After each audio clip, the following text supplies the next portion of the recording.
একটা ছোট্ট ভুল, একটু অসতর্কতা, আর সেই মুহূর্তে বাসটি নিয়ন্ত্রণ হারিয়ে সোজা পড়ে যায় পদ্মা নদীতে।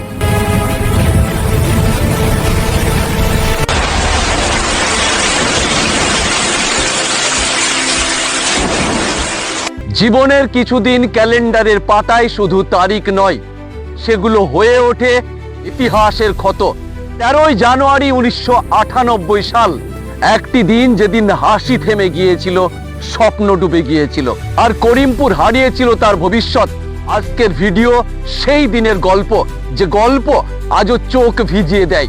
করিমপুরের একটি কোচিং সেন্টার, 80 জন ছাত্রছাত্রী, সঙ্গে শিক্ষক শিক্ষিকারা, পিকনিক, আনন্দ, হাসি, গল্প, ভবিষ্যৎ নিয়ে স্বপ্ন।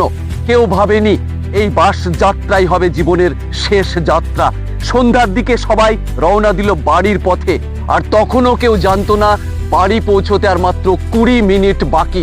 বাস পৌঁছালো পদ্মা নদীর ঘাটে। নদী তখন শান্ত ছিল না, ঘাটের অবস্থা ছিল ঝুঁকিপূর্ণ। একটা ছোট্ট ভুল, একটু অসতর্কতা, আর সেই মুহূর্তে বাসটি নিয়ন্ত্রণ হারিয়ে সোজা পড়ে যায় পদ্মা নদীতে।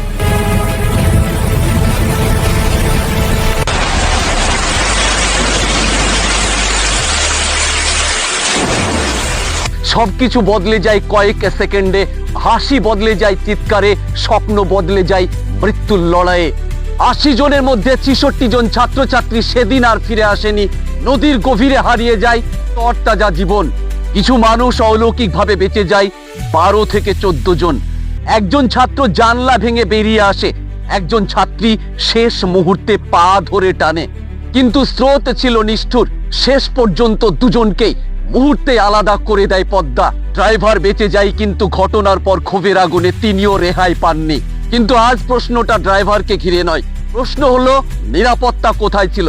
এমন ঝুঁকিপূর্ণ জায়গায় কেন কোনো ব্যবস্থা ছিল না? আজও করিমপুরের অনেক বাড়িতে এই দিনটা এলে নেমে আসে নীরবতা।